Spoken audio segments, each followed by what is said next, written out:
Okay, I'll continue with the second slides.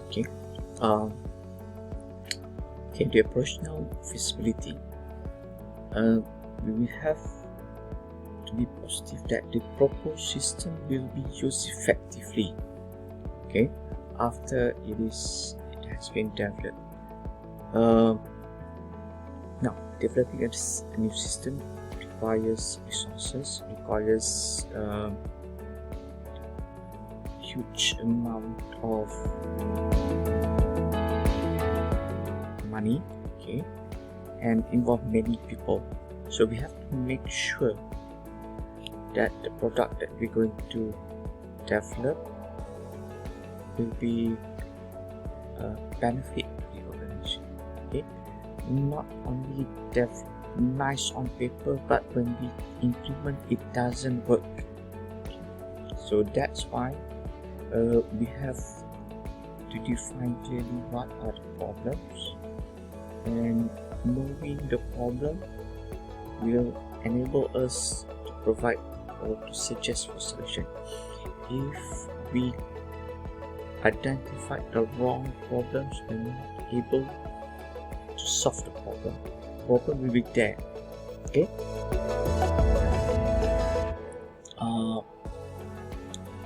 Systems sometimes are accepted, sometimes are rejected. It depends on the users. If users doesn't want to use the system or against the system, okay, due to the organizational culture, you don't want to change. So if you create the system, at the end of the day, if the users are not using, managers are not using the system, then it will be a waste of resources. Okay. Third one, cannot be accurately measured, but requires careful study. So we need to study, analyze, identify the problem carefully, okay, so that we can identify.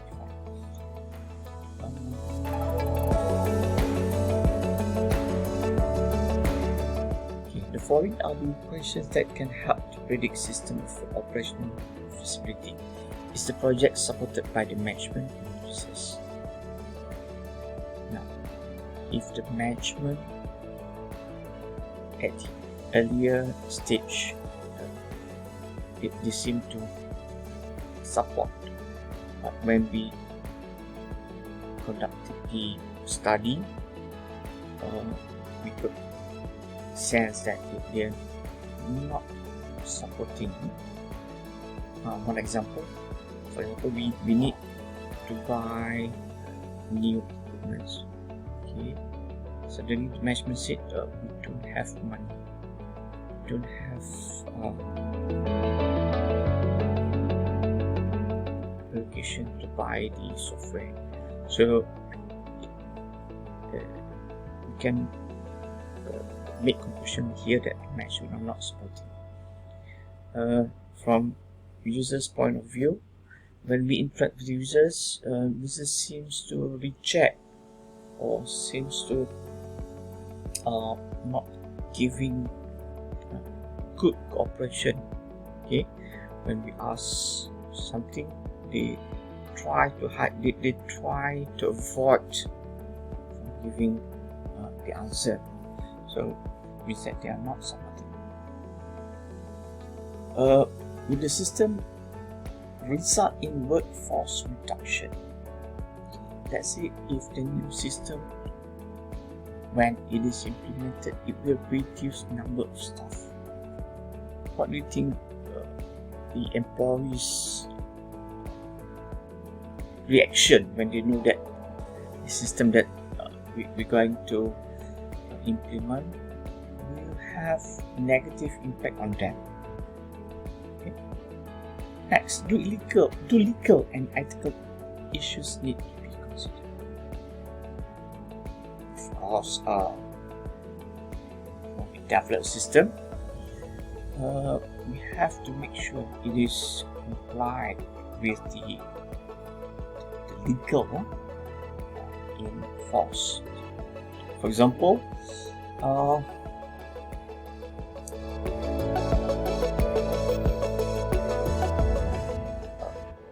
we're developing a system for criminals. Is it okay? We're developing system for terrorists.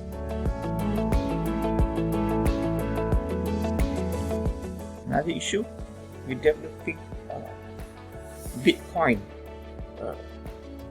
system that are not registered in Malaysia. Okay, so I leave you with the question.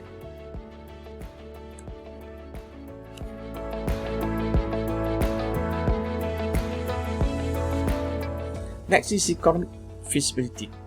Project's benefits of proposed system must outweigh benefit more than the total cost of ownership. I did mention in the first video, there are certain costs incurred, and when we implement the system, there are benefits. So we will measure the